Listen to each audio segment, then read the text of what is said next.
काही जणांनी एक कोल्हेकुई सुरू केली की शिवसेना संपली, उद्धव ठाकरे फिरत नाहीत. मग म्हटलं मी फिरतोच आणि राहिलेली शिवसेना दाखवतोच, तिची ताकदही दाखवतो. आणि एक लक्षात आलेले माझ्या की संजय आता आपण जे बोललात ते हरामखोर गेलेत, नमक हराम गेलेत, पण कट्टर कडवट शिवसेने एक सुद्धा जागचा हल्लेला नाहीये. काही वेळेला काय होतं की चांगल्या गोष्टीला एक नजर लागते. तसा आपला हा वाशिम यवतमाळ जो मतदारसंघ आहे, हा पाहिला तर परंपरागत आपल्या शिवसेनेचा भगव्याचा बालेकिल्ला आहे.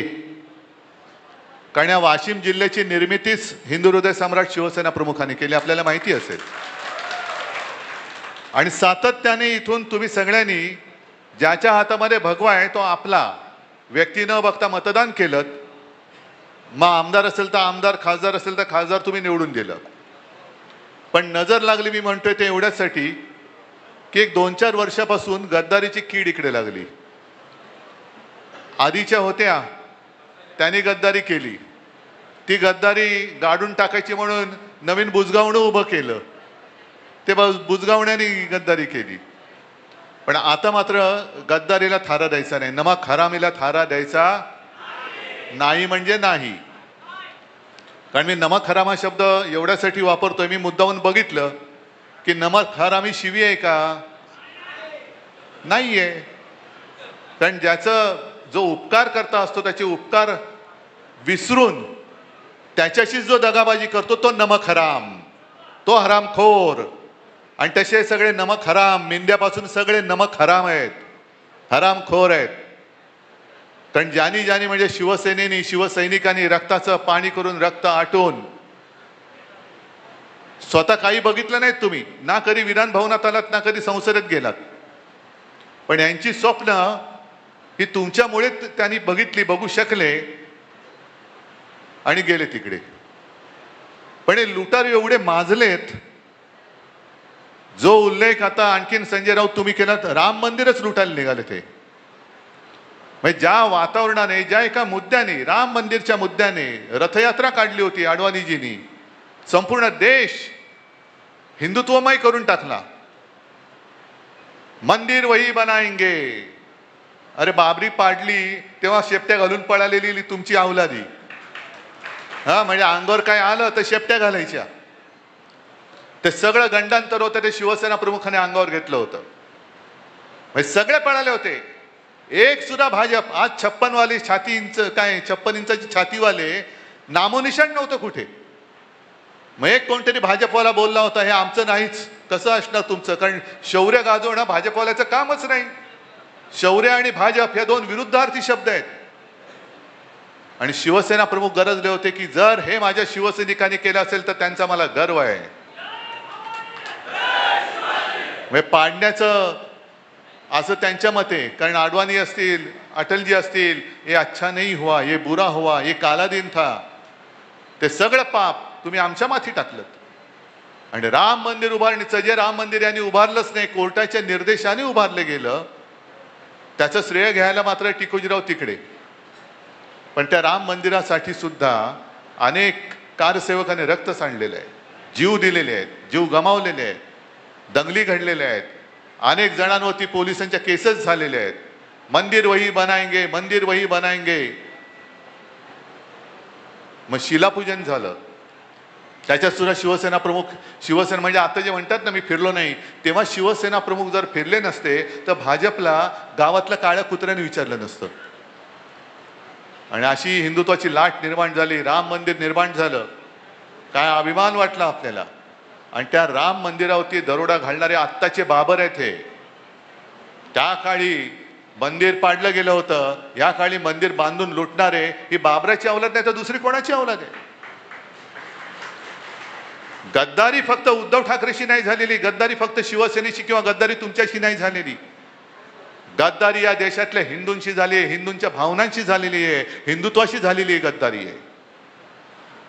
हे गद्दार जे तिकडे गेलेत त्याच्यामध्ये एका तरी हिंमत आहे लोकसभेमध्ये उठून प्रश्न विचारण्याची? राम मंदिर लुटलं जात आहे. मध्य प्रदेशच्या मुख्यमंत्र्यांच्या नावाने मंदिरांच्या इथल्या जमिनी ढापल्याच्या, कुटुंबियांच्या नावाने ढापल्याचे घोटाळे बाहेर येत आहेत. आता येताना मी वाचत होतो, राजस्थानमध्ये एक केंद्रीय मंत्री आहेत चौधरी नावाचे.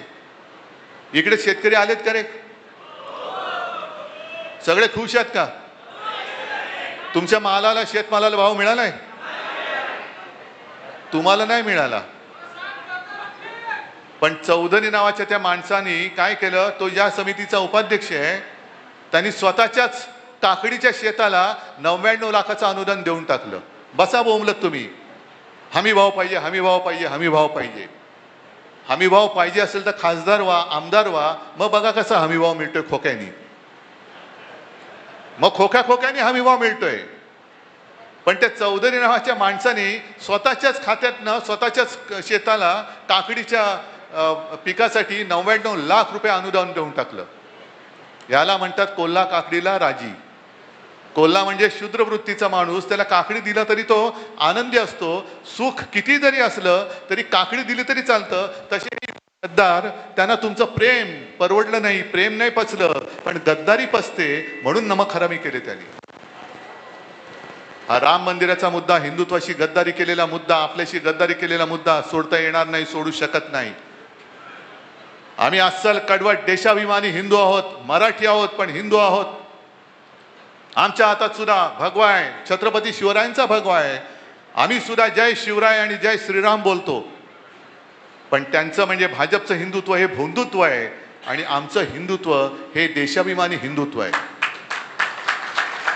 आमचं हिंदुत्व हे घर पेटवणारं हिंदुत्व नाही, तर घरातली चूल पेटवणारं हिंदुत्व आहे. आमचं हिंदुत्व हे हृदयात राम, हाताला काम आणि शेतमालाला दाम देणारं आमचं हिंदुत्व आहे. नुसती माती भडकून काही होणार नाहीये.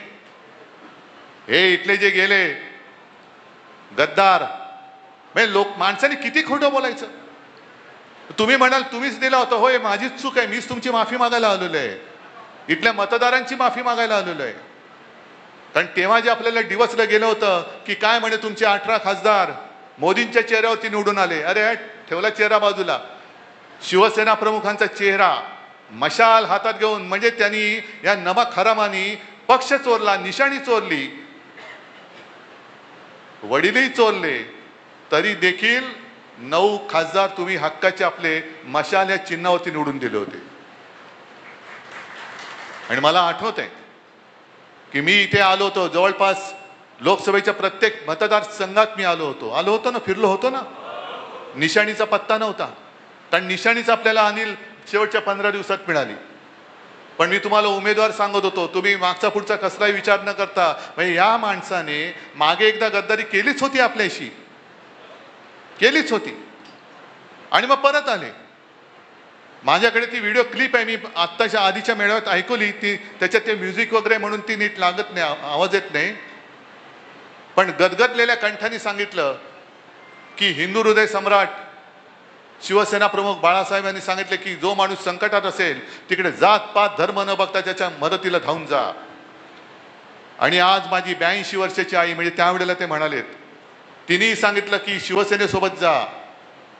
मग त्या मुलाखत करती जी महिला आहे तिने सांगितलं, विचारलं तुम्ही गदगदलेत, तुम्ही ठाकरेंसोबत राहणार का? हो मी ठाकरेंसोबतच राहणार. म्हणजे आईच्या नावाने खोटं बोलताय.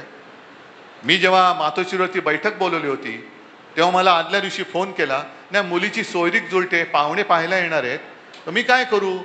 म्हटलं काय करणार, थांबा आता, पण व्हिडिओवरनं जॉईन व्हा. हे सगळं खोटं बोललेले, कारण सोयरीक स्वतःची जुळवत होते, खोक्यांची बोलणी चालू होती, हुंडा किती देणार, देण्या घेण्याच्या गोष्टी करायला पाहुणे जाणार होते. हे नमक हराम पाहुणे या नमक हरामाच्या घरी जाणार होते भाव ठरवायला, किती भाव देतोय बोल. म्हणजे आईच्या नावाने खोटं बोलणारा माणूस, मुलीच्या नावाने खोटं बोलणारा माणूस, आपल्या सगळ्यांशी खोटं बोलणारा माणूस विकासासाठी गेल्या याच्यावरती विश्वास बसतो तुमचा? कधीतरी शेतकऱ्यांसाठी रस्त्यावर उतरलेला हा माणूस दिसलाय? तुम्ही सगळे उतरलात. आपण बुलढाण्यामध्ये मोर्चा काढलेला, अकोल्यामध्ये काढला, इथे सुद्धा तुम्ही लोकांनी शेतकऱ्यांसाठी आंदोलन केलं, पण शेतकऱ्यांसाठी ना तिकडे लोकसभेत आवाज उठवला, ना कधी इकडे रस्त्यावरती उतरला. आणि विकास निधीचा सुद्धा तो तक्ता मी नाही मांडला, त्या मुंबई तकच्या साहिल जोशीने मांडलेल्या, पाहिलात का तुम्ही? निधी किती आला आणि निधी किती खर्च झाला, म्हणजे विकास निधी मिळत होता तुम्हाला. बरं, विकास निधी हेच जर का कारण असेल तर मग असं समजायचं का की याच्या पुढे कोणी भाजपच्या व्यतिरिक्त कोणाला मतच द्यायचं नाही, कारण तिकडे विकासच होणार नाही. इथे भाजपच्या छाताडावरती आपला भगव्याचा खासदार निवडून आला, पण भाजपला मतं मिळालीच नाही इकडे. मग त्यांची कामं काय करायची नाहीत? आम्ही हा भेदभाव केला नाही. इकडे माझ्याकडे आजही खासदार आहेत, आजही आमदार आहेत, आमदार तर आहेतच. कोणी काम घेऊन आला तर त्याला कोणता पक्ष विचारत नाही. मुंबईमध्ये सुद्धा कोणी शाखेमध्ये आला, रक्ताची गरज आहे, त्याला विचारत नाही पक्ष कोणता. पटकन शिवसैनिक तयार होतो, त्याचा जो ब्लड ग्रुप असतो त्याच्याप्रमाणे आपला रक्तदाता तयार होतो, आणि तो भला कोणत्याही पक्षाचा असतो, अगदी भाजपचा असला तरी आपल्या निष्ठेचं रक्त त्याच्यामध्ये देण्याचं तो पवित्र काम करत असतो. रक्तदान पवित्र काहीतरी आमच्या माध्यमातून 2 थेंब तरी निष्ठेचं रक्त या गद्दारांच्या अंगामध्ये दिलं पाहिजे. आता हा प्रश्न केवळ तुमचा आमचा नाहीये. जे एक लोकसभेच्या वेळेला यांचा प्रचार चालला होता, अबकी बार 400 पार, कारण यांना मूळ म्हणजे संविधान बदलायचंय. यांना ते डिलिमिटेशनचं बिल जे त्या 2/3 बहुमत झालं नव्हतं ते पास करण्यासाठी मग शिवसेना फोड, राष्ट्रवादी फोड, तिकडे तृणमूल फोड, आणखी नुसती फोडाफोडी करायची. शेतकरी आत्महत्या करतोय. यवतमाळ वाशिम हा पट्टा जास्तीत जास्त शेतकऱ्यांनी आत्महत्या केलेल्या आहेत. लाज लज्जा शरम राज्यकर्त्यांना कोणाला काही राहिलेलं नाहीये. खोकेच्या खोके घेऊन तुम्ही गद्दाराच्या घरी जाताय. अरे सारी लाखाची मदत माझ्या शेतकऱ्याच्या घरात जाऊन का नाही करत तुम्ही? ज्याप्रमाणे आपलं सरकार असतं आपण कर्जमुक्ती केली होती. मी मुक्ती शब्द वापरतोय, कर्जमाफी नाही. माफी ही गुन्हेगाराला द्यायची असते. माझा शेतकरी गुन्हेगार नाही, तो माझा अन्नदाता आहे, त्याला मी मुक्त करेन. माफ करण्याची तर वेळच येत नाही, कारण तो अन्नदाता आहे. कर्जमाफी हा शब्द माझ्याकडे नाहीये. आणि मी अनेक वेळा विचारलेलं आहे, ज्याप्रमाणे कोणती अटीतटीचा सामना न करता 2 वेळा त्या आपले सेवा केंद्र काय जे आहे सरकारचं तिकडे गेल्यानंतर शेतकऱ्याच्या खात्यात थेट कर्जमाफीचं किंवा कर्जमुक्तीचे पैसे हे जात होते की नव्हते? मग ती कर्जमुक्ती आणि यांची हे कोण मोठे आलेत कर्जमाफी करणारे, कोण तुम्ही? 2019ची कर्जमुक्तीचा लाभ ज्यांना मिळालाय त्यांना ह्या कर्जमाफीचा लाभ मिळणार नाही. काऊन देणार नाही? हे गद्दार उघडणार आहेत तोंड, विचारणार आहेत. जे नमक हराम मिंदे तिकडे बसलेले आहेत ते मुख्यमंत्र्यांना विचारणार आहेत. कोणाची हिंमत नाहीये, पण कोणी प्रश्न विचारायचे नाहीत म्हणून फोडाफोडी करत चाललेले आहेत. आणि शिवसेना ही केवळ आमदार खासदारांपुरती मर्यादित नाही. मी आलेलो आहे, मी तुमच्यासह इथल्या सर्व मतदारांची माफी तर मागायला आलेलो आहेच, कारण मीच तुम्हाला उमेदवार दिला होता आणि तुम्ही माझ्या शब्दावरती विश्वास ठेवून त्याला निवडून दिला होता, म्हणून ह्या सगळ्या गुन्ह्याची माफी मागायला मी आलेलो आहे. पण आणखीन एका गोष्टीसाठी आलेलो आहे की दुर्दैवाने नमक हराम जरी गेलेला असला तरी मी हललेलो नाही. मी तिथेच उभा आहे. मी तुम्हाला न्याय मिळवून देण्यासाठी कटिबद्ध आहे. मी वचनबद्ध आहे. मी हलणार नाही, मी थकणार नाही, मी खचणार नाही. आणि तुमच्यासारखे मर्द शिवसैनिक माझ्या सोबत आहेत. मग कशाला कोणाची भीती आहे, कोणाची पर्वा आहे? येऊ देत संकट. संकटाच्या छाताडावर चालून जाणारे शिवसैनिक जे बाळासाहेबांनी मला दिलेत ते जोपर्यंत माझ्या सोबत आहेत तोपर्यंत किती संकट येऊ दे, त्यांना पायदळी तुडवून त्यांच्या उरावरती भगवा रोवून पुढे जाणारा मी आहे. फक्त प्रश्न आहे तुमचा, कारण हा जो राग आहे, हा जो उद्रेक आहे, हा या गद्दारीला, या यवतमाळ वाशिम मतदारसंघाला यांनी ज्यांनी कीड लावलेली आहे त्या किडीला गाडून किंवा गाडल्याशिवाय स्वस्थ बसायचं नाही ही शपथ तुम्ही घेणार असाल तर मग पुढच्या वाटचालीला अर्थ आहे. नाही तर जमलात सगळे, इकडे तुडुंब भरले, तिकडे तुडुंब भरले, बाहेर लोक उभी आहेत, रस्त्यात लोक उभी आहेत, पत्रकार मध्ये मध्ये विचारतात, तेवढ्याला अर्थ नाहीये. ही गद्दारीची कीड गाडण्यासाठी तुम्ही 3 वर्ष तर 3 वर्ष, कारण आपण त्यांना काय आव्हान देतोय, हिम्मत असेल तर राजीनामा दे आणि मैदानात उतर. अरे हिम्मत असती तर चार्टर्ड विमानाने पडून नसते गेले. म्हणजे विकास निधी खासगी विमानातून दिल्लीवारी आणि सगळीकडे जात आहेत, हा यांचा विकास. माझा शेतकरी बोंबलतोय आणि विमानातून वरनं आमचा विकास निधी चाललेला आहे. काय चाटायचंय? तर अस्सल भगवा हातात धरलेला शिवसैनिक कसा असतो हे त्याला दाखवलं पाहिजे. तुम्हाला तो जिथे दिसेल तिथे त्याला जाब विचारला पाहिजे. आता तो ज्या भाषेत बोलतो त्या भाषेत जाब विचारायचा. जसा मुंबईचा एक गद्दार बोलला, पत्रकारांनाच बोलला तो. ज्याची जशी भाषा आणि ज्याचं जसं कृत्य असतं तसा जाब कसा विचारायचा तो मी आत येताना नितीन भाऊ तुम्ही सांगत होता. त्याच्यामुळे जाब कसा विचारायचा मी नाही सांगत, पण जाब विचारायचा हे तुम्हाला मी नक्की सांगतोय. आहे तयारी?